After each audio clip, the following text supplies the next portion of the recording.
नमस्कार, आप देख रहे हैं हमारा खास बुलेटिन देवभूमि। मैं हूं आपके साथ ऋतु तिवारी पोखरियाल। बुलेटिन की शुरुआत करेंगे पीएम मोदी का छात्रों से परीक्षा पर चर्चा कार्यक्रम।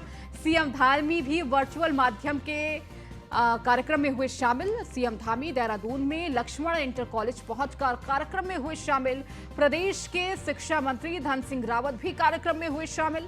कार्यक्रम के दौरान पीएम मोदी ने छात्रों से किया संवाद। उत्तराखंड के 10 लाख से ज्यादा छात्रों ने परीक्षा पर चर्चा की। तो करीब 5500 स्कूल के कार्यक्रम से जोड़ा गया। तो कार्यक्रम के दौरान 5500 स्कूलों को इस संवाद इस कार्यक्रम से जोड़ा गया। तो इस दौरान सीएम पुष्कर सिंह धामी भी इस कार्यक्रम के माध्यम से वर्चुअली जुड़े रहे। पीएम मोदी का छात्रों संग परीक्षा पर चर्चा कार्यक्रम, जिसमें सीएम धामी भी वर्चुअली माध्यम से कार्यक्रम में हुए शामिल। इसके साथ ही बड़ी संख्या में छात्रों ने भी हिस्सा लिया। सीएम धामी देहरादून में लक्ष्मण इंटर कॉलेज पहुंचकर कार्यक्रम में शामिल हुए। प्रदेश के शिक्षा मंत्री धन सिंह रावत भी कार्यक्रम में शामिल हुए और बड़ी संख्या में छात्र छात्राओं ने भी इस कार्यक्रम में हिस्सा लिया। तो कार्यक्रम के दौरान प्रधानमंत्री ने छात्रों से संवाद किया।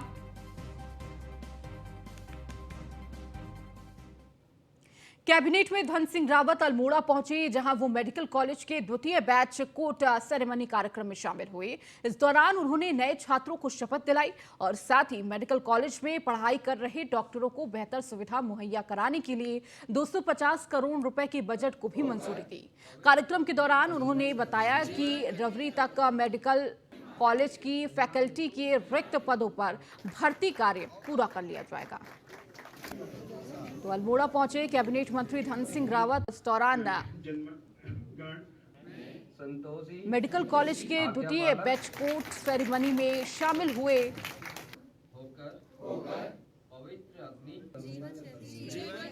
अल्मोड़ा मेडिकल कॉलेज में आज दूसरा बैच आ गया है और आज उनकी जो भी नया बैच आया है उनकी चरक शपथ ली गई है।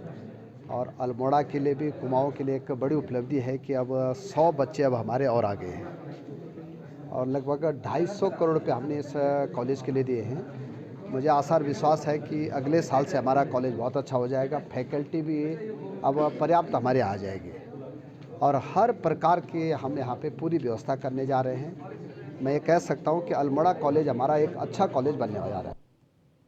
फर्जी दस्तावेजों के सहारे वक्फ संपत्तियों को खरीद फरोख्त का मामला सामने आया। बीएसपी के पूर्व सांसद अकबर अहमद डंपी समेत 7 आरोपियों के खिलाफ एफआईआर दर्ज की गई है। वक्फ की संपत्तियों पर रिजॉर्ट बनाने के साथ भूमि पर कब्जा कर इसे बेचा भी गया। मामले की छानबीन में जुटी हुई है पुलिस। तो वक्फ की संपत्तियों पर रिजॉर्ट बनाने के साथ ही भूमि पर कब्जा कर इसे बेचा भी गया। मामले की छानबीन अब पुलिस कर रही है। तो जहां जहां संपत्तियां हैं वक्फ बोर्ड की और उन संपत्तियों की जांच की जा रही है। फर्जी दस्तावेज के सहारे वक्फ संपत्तियों को खरीद फरोख्त किया गया। बीएसपी के पूर्व सांसद अकबर अहमद डंपी समेत 4 आरोपियों पर एफआईआर भी दर्ज की गई है। वक्फ की संपत्ति पर रिजॉर्ट बनाने के साथ ही भूमि पर कब्जा कर इसे बेचने का भी कार्य किया गया।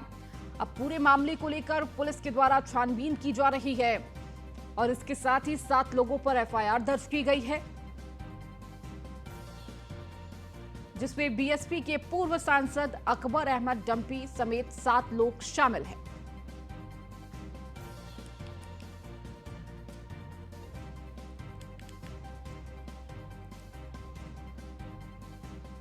किसान आंदोलन के दौरान सरकार की ओर से दिए गए आश्वासन पूरे न होने से नाराज किसानों ने कालाडूंगी के बैल पड़ाव क्षेत्र में ट्रैक्टर रैली निकालकर अपना विरोध जताया और एसडीएम को राष्ट्रपति के नाम संबोधित ज्ञापन भी सौंपा।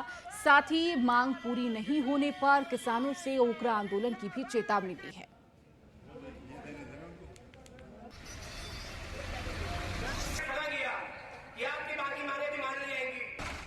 किसान मोर्चा के आह्वान पर पूरे भारतवर्ष में किसानों द्वारा ट्रैक्टर रैली निकाली गई है, जिसमें सरकार को ये बताया गया है कि अभी जो हमारे किसान हैं, जो पहले भी किसान आंदोलन करके तीनों काले कानून वापस करवाए थे और उस समय सरकार द्वारा किसानों से कहा गया था कि आपको स्वामीनाथन आयोग की रिपोर्ट, एमएसपी पर गारंटी और अन्य किसानों की जो मांगे थी वो पूरी करी जाएंगी, जो कि सरकार ने अभी तक उसमें कुछ भी नहीं किया है।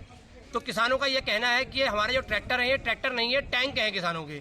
ये अब इन किसानों के ट्रैक्टर टैंकों में जंग नहीं लगाया है, और जब अगर हमारी ये मांगे नहीं मानी जाती हैं तो दोबारा ये टैंक हमारे दिल्ली जाने को तैयार हैं। और हमारे द्वारा अगर अतिशीघ्र इन मांगों को सरकार द्वारा नहीं मांगा गया तो संयुक्त किसान मोर्चा के आह्वान पर हम लोग फिर दोबारा जो है आंदोलन करने को। सरकार को चाहिए था कि इतने लंबे समय के बाद उस पर कार्रवाई करती, मगर आज तक कोई कार्रवाई नहीं हुई है। इसलिए हमारा सरकार से वो है, हमने राष्ट्रपति को ज्ञापन इसीलिए दिया है कि वो इन मांगों को हमारी पूरी कराए, अन्यथा फिर हमें अग्रिम कार्रवाई करनी होगी। अगर हमें समय पर जवाब मिलता है तो ठीक है, नहीं मिलेगा तो हम उसके लिए फिर अग्रिम कार्रवाई करेंगे कि कैसे मांगे मनानी है।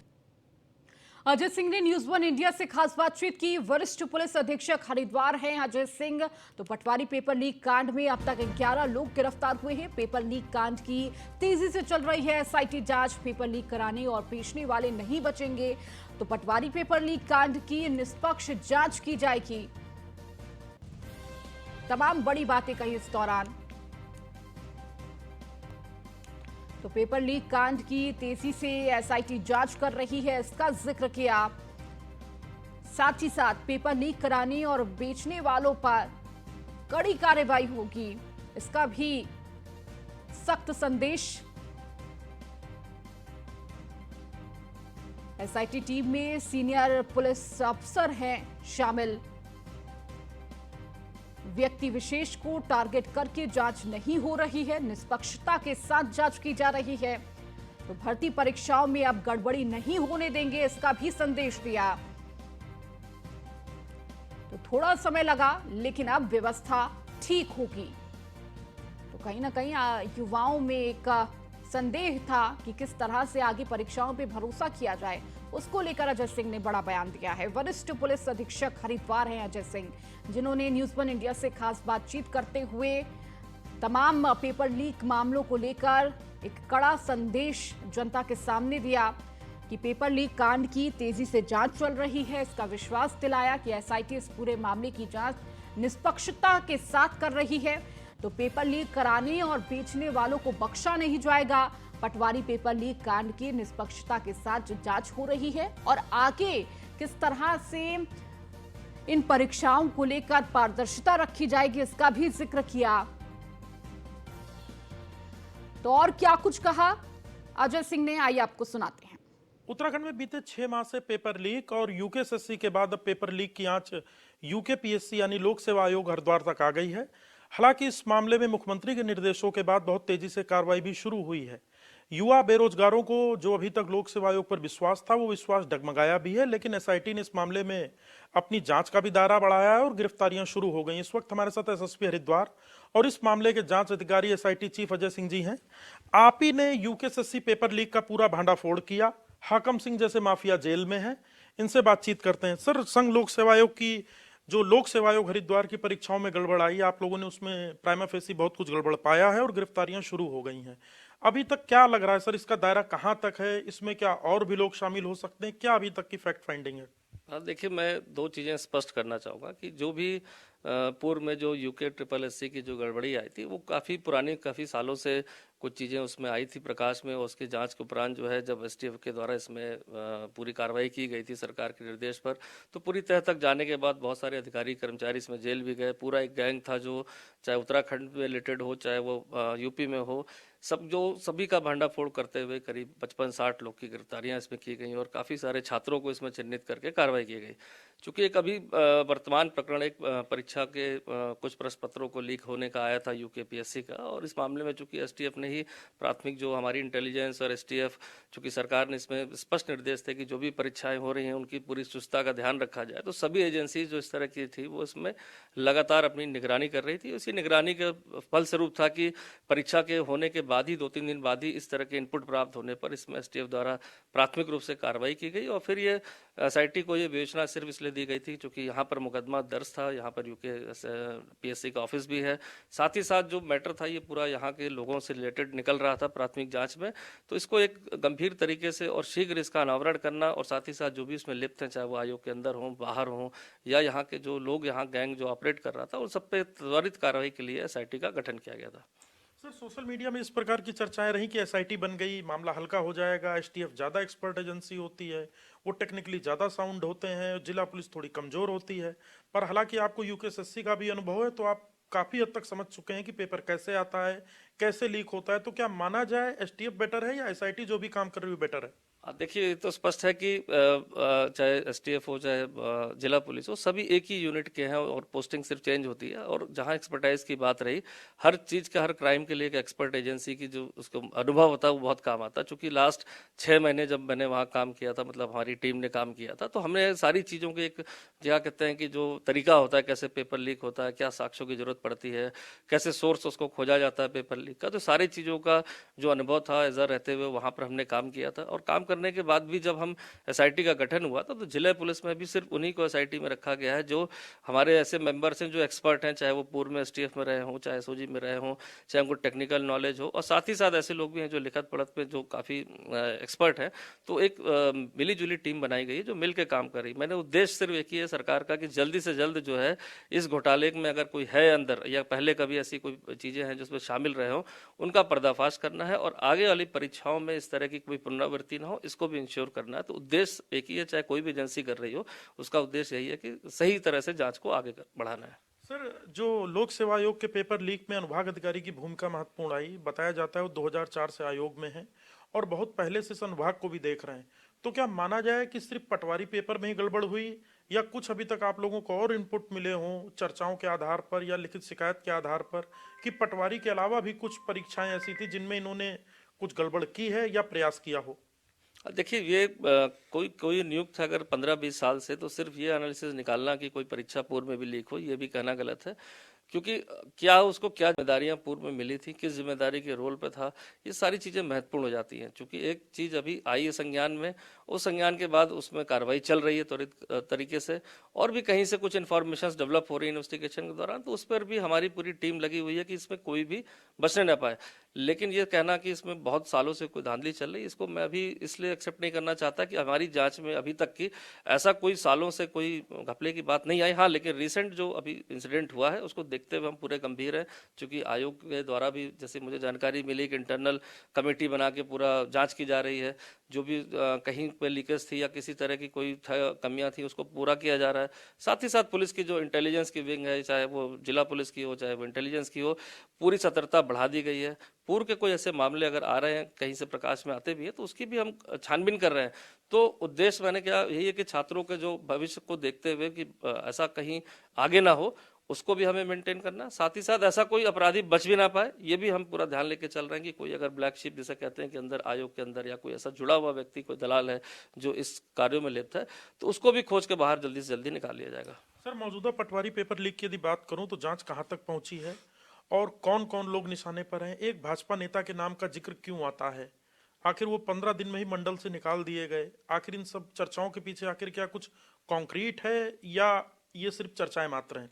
देखिए, मैं स्पष्ट करूंगा कि कहीं ना कहीं मीडिया में चाहे कहीं ना कहीं कुछ खबरों को सनसनीखेज बनाने का मैं मतलब ये कहूंगा कि कहीं ना कहीं आ जाती है ऐसी बात। देखिए, इन्वेस्टिगेशन ना किसी पद के लिए हो रही है, ना इन्वेस्टिगेशन किसी पार्टी के लिए हो रही है, ना इन्वेस्टिगेशन किसी को टारगेट करके हो रही है। इन्वेस्टिगेशन में कोई भी दोषी हो, किसी भी पद का हो, किसी भी पार्टी का हो, कोई आम आदमी हो, चाहे कैसा भी हो, वो सबके खिलाफ हो रही जो इसमें लिप्त है। ये इन खबरों का मैं इसलिए खंडन करता हूँ कि हमारी जो जांच इन्वेस्टिगेशन है वो अपराधियों के लिए हो रही है, किसी व्यक्ति विशेष या किसी उसके पद के लिए नहीं हो रही है। जो भी इसमें गलत पाया जाएगा उस पर फाइनली इस पर कार्रवाई होनी है। तो वो चीजें स्पष्ट हो जाएंगी आने वाले समय में, किसका क्या रोल था, किसकी कितनी संलिप्तता थी, वो सारी चीजें स्पष्ट हो जाएंगी। लेकिन चूंकि एक विवेचना के गंभीरता से चल रही है, तो उसमें बहुत ज्यादा मैं अभी कमेंट नहीं करना चाहता। तो क्या माना जाए अभी ये जांच का दायरा और बढ़ सकता है या बहुत जल्द इस पर विराम लगने जा रहा है? देखिए, जांच पे तभी विराम लगेगा जब आखिरी व्यक्ति तक जो भी इसमें संलिप्त है उस पर कार्रवाई हो जाएगी। लेकिन जांच की तेजी भी त्वरित कार्रवाई चलेगी। आप देखेंगे आने वाले समय में हो सकता है कि काफी सारे हम उसमें जो हमारे पटवारी परीक्षा में जो लोग शामिल थे, सभी के एक से एक हमने चिन्हित कर लिया ऑलमोस्ट। साक्ष्यों को भी एकत्र करके उसमें कार्रवाई करनी होती है, तो वो जो प्रक्रिया है वो टाइम लग रहा है। चूंकि इसमें स्पष्ट निर्देश है माननीय मुख्यमंत्री जी के भी है और सीनियर अधिकारियों के भी है, उनकी लगातार मॉनिटरिंग भी है कि जल्दी से जल्दी इसमें कार्रवाई की जाए, जिससे आने वाले जो अंदर कोई अगर कोई ऐसी कमी है, कोई आयोग में से कर्मचारी अधिकारी है या बाहर कोई ऐसा गैंग सक्रिय है, तो सबको सलाखों के पीछे भेजा जाए और आने वाली परीक्षा को कैसे भी इसको जो है इंश्योर किया जाए कि उसमें कहीं भी कोई गड़बड़ी ना होने पाए। सर मेरा आखिरी सवाल है, यूकेएसएससी पेपर लीक और यूपीएससी पेपर लीक, क्या इनमें कोई भी समानता आपको दिखती है? पहली बात। दूसरी बात, क्या उनके आरोपियों इनके आरोपियों में कोई समानता है? दूसरी बात। तीसरी बात, क्या पेपर लीक कराने में जिस प्रकार की मॉडस ऑपरेंडी है वो भी कहीं ले गए कमरे में, ये रिजॉर्ट में ले गए थे पेपर हल कराने, तो क्या कुछ कॉमन लोग अभी भी हैं आपको लगता है जो इसमें थे शामिल, पूर्व में बच गए, या ये नए लोग थे जो इस प्रकरण में शामिल हुए? देखिए, इतना तो मैं अपने जो हमारी इन्वेस्टिगेशन जो मैंने लास्ट में करी है यूके ट्रिपल एससी में, जो एक पूरा नेक्सस गैंग का था, चाहे उत्तर प्रदेश के लोग उसमें शामिल थे और उत्तराखंड के लोग थे, और जो उसमें प्रिंटिंग प्रेस से रिलेटेड जो लोगों ने इसमें सहभागिता निभाई या जो अधिकारी कर्मचारी इसमें संलिप्त रहे बहुत सालों पहले, उस सभी को चिन्हित करके सलाखों के पीछे भेजा गया, काउंट फॉर किया गया और उन पर कानूनी कार्रवाई चल रही है जो माननीय न्यायालय में भी आगे चलेगी। तो उनके कोई भी अभियुक्त इस परीक्षा में शामिल होंगे, ये तो एकदम इनकार इसलिए करता हूँ क्योंकि वो ऑलरेडी जेल में उन पर शिकंजा कसा जा चुका है। एक गैंग जो काफी सालों से सक्रिय था वो नेस्तनाबूद हो चुका है। अब रही बात यूके पीएससी की, चूंकि ये प्रकरण अभी संज्ञान में आया है तो सिमिलरिटी, लेकिन क्वेश्चन की कहीं ना कहीं देखिए, जो जिसको जिम्मेदारी दी गई है, या चाहे वो पेपर छापने वाला हो, चाहे पेपर की गोपनीयता बनाने में जिसकी जिम्मेदारी है, जब तक वो कंप्रोमाइज नहीं होगा तब तक पेपर की इस तरह से गोपनीयता भंग नहीं होती है। तो कहा जाए कि जो इसके कस्टोडियन है, कहीं ना कहीं उस लेवल से ही कुछ लीक होती है। और रही बात पेपर सॉल्व करने की बात, तो नेचुरल सी बात है कि जब कोई पेपर या इस तरह की प्रश्न पत्र या संदिग्ध आते हैं तो कहीं ना कहीं वो गोपनीय स्थान पर ही उसका वो सॉल्व कराया जाता है स्टूडेंट साहब। तो ये पूरे देश भर में एक मोडस ऑपरेंडी, सिर्फ उत्तराखंड ही नहीं, मैं कहूँगा देश में बहुत जगह देख रहा हूँ कि इस तरह की परीक्षाओं की जो है गोपनीयता भंग हुई है, जिसमें पुलिस कार्रवाई कर रही है। और यहाँ तो मुझे लगता है कि ज़्यादा तेजी से एजेंसीज हो, चाहे हमारी कोई भी एजेंसी हो, लगातार इस पर, खासकर अभी का जो प्रकरण था पेपर लीक होते ही इसमें तत्काल सूचना को डेवलप करके एसटीएफ ने इसमें प्राइमरी रूप से कार्रवाई करी, एसआईटी का गठन हो गया, इन्वेस्टिगेशन में गिरफ्तारियां 10 से हो गई है और अभी भी ये कार्रवाई चल रही है। तो मेन उद्देश्य यही है कि आगे परीक्षाओं की शुचिता को बनाना, साथ ही साथ गोपनीयता कैसे बनी रहे उसको कार्रवाई करना, और तीसरी चीज, कोई भी संलिप्त हो, चाहे किसी भी रैंक का हो, चाहे कोई भी हो, उसको तत्काल उसको पर्दाफाश करके इस केस में जो है आगे प्रोग्रेस करना, यही उद्देश्य लेकर हम चल रहे हैं और मुझे लगता है आने वाले बहुत जल्दी में हम इसमें इसको कर पाएंगे। देखिए, युवाओं से अपील यही रहेगी, चूंकि मैं एक ऐसी परीक्षा को हेड कर रहा हूं जहां युवाओं का विश्वास पहले भी बना रहा है जब उन्होंने देखा इस कार्रवाई को, और इस विश्वास को बनाए रखें। और इस बात को मैं पूर्ण उस विश्वास से कह सकता हूं कि जो कमियां आई थी या जो लोग इस गैंग में शामिल थे, वो सभी लोग को अकाउंट फॉर किया जाएगा, तो जिससे भविष्य में कोई सोच भी ना पाए कि हम इस तरह की परीक्षाओं को कहीं से लीक कर पाएं। तो युवाओं को थोड़ा विश्वास रखना पड़ेगा। कठिन समय है थोड़ा, लेकिन मैं कह रहा हूं कि जिस तरह से हम ट्रैक पर आ रहे हैं, जो मेरी निरंतर जो संपर्क बना हुआ है अन्य एजेंसी से भी और कमीशन में भी अधिकारियों से, तो आने वाले समय में पूरी परीक्षा एकदम त्रुटि रहित रहेगी, जिसमें कहीं कोई ऐसी त्रुटि की संभावना नहीं दिख रही है। और जो इस तरह के संदिग्ध लोग थे, वो जिम्मेदारी हमारी एसआईटी की है कि उनको चिन्हित करके उन पर कार्रवाई कर दी जाए। तो ये थे एसएसपी हरिद्वार, जो कि लोक सेवा आयोग लीक पेपर मामले के एसआईटी चीफ भी हैं। इन्होंने साफ कहा है कि एक तो पहली बात, दोषी कोई बचेगा नहीं, और दूसरा, युवाओं से भी अपील की है कि थोड़ा कठिन समय जरूर है लेकिन विश्वास रखें, निष्पक्ष तरीके से आने वाले समय में परीक्षाएं होंगी और गोपनीयता बरकरार रहेगी। कैमरा सहयोगी अंजीत के साथ सुदीप जैन, न्यूज 1 इंडिया, हरिद्वार। वहीं पौड़ी में बीती रात एक कार अनियंत्रित होकर खाई में गिर गई, जिसमें 2 लोगों की मौत हो गई जबकि 2 लोग गंभीर रूप से घायल हो गए हैं। हादसे की सूचना मिलते ही मौके पर पहुंची पुलिस और एसडीआरएफ की टीम ने शव को कब्जे में लेकर पोस्टमार्टम के लिए भेज दिया है और घायलों को इलाज के लिए अस्पताल में भर्ती कराया। पुलिस से एक जो है स्विफ्ट डिजायर गाड़ी आ रही थी और जगेठी और पीपल पानी के बीच में इनका वाहन अनियंत्रित हो गया। इसे काफी नीचे खाई में वाहन गिर गया। इसमें 2 लोग जो है पुलिस टीम द्वारा रेस्क्यू किया गया। पुलिस, फायर सर्विस और एसडीआरएफ, ये हमारी टीम गई आपदा प्रबंधन और रेस्क्यू करके इनको ऊपर लाया गया। 2 लोग चोटिल थे, इनको जो है इलाज चल रहा हॉस्पिटल में, 2 लोग जो है मृत घोषित कर दिए। बद्रीनाथ धाम के कपाट खुलने की तारीख घोषित 27 अप्रैल को खुलेंगे बद्रीनाथ धाम के कपाट। सुबह 7:10 तक खुलेंगे कपाट। नरेंद्र नगर स्थित राज दरबार में राजपुरोहितों ने किया ऐलान। बसंत पंचमी के मौके पर बद्रीनाथ धाम के कपाट खुलने की तिथि घोषित कर दी गई है। इस साल बद्रीनाथ के कपाट 27 अप्रैल को खुलेंगे। बद्रीनाथ धाम के कपाट 27 अप्रैल की सुबह 7:10 पर खोले जाएंगे। कपाट खुलने की तिथि का ऐलान नरेंद्र नगर स्थित राज दरबार में राजपुरोहितों ने किया।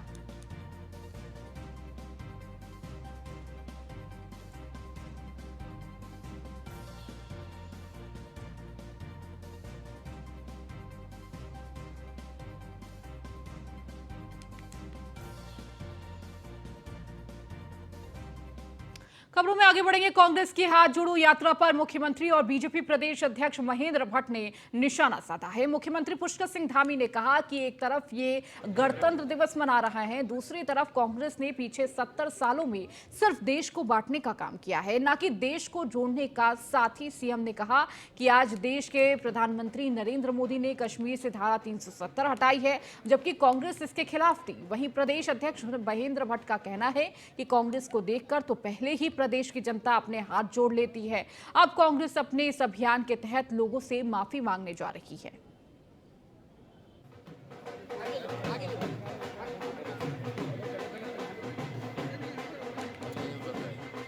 तो कांग्रेस की हाथ जोड़ो यात्रा के दौरान बीजेपी ने निशाना साधा है और निशाना साधते हुए कहा कि कांग्रेस को देखकर जनता पहले ही हाथ जोड़ लेती है और अपने जिस तरह से काम किया है कांग्रेस ने, उसे लेकर अब माफी मांगते हुए हाथ जोड़ो यात्रा निकाली जा रही है।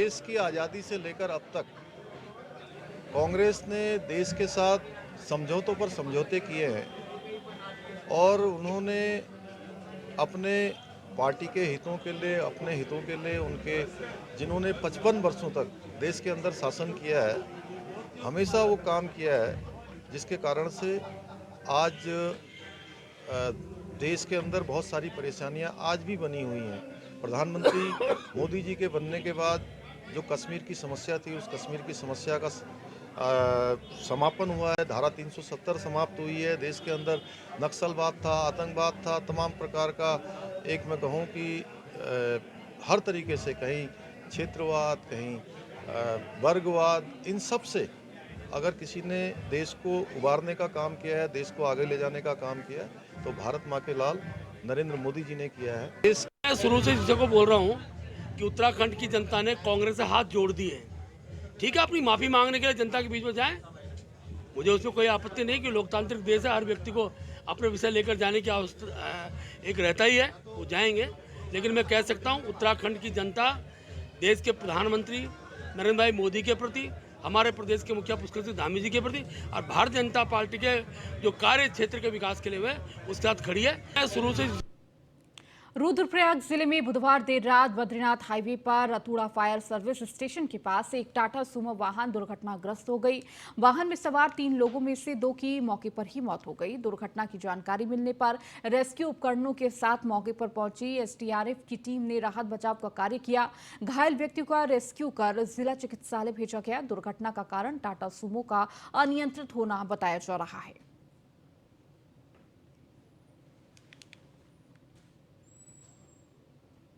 चलिए, इस बुलेटिन में फिलहाल इतना ही। बने रहिए न्यूज़ 1 इंडिया के साथ।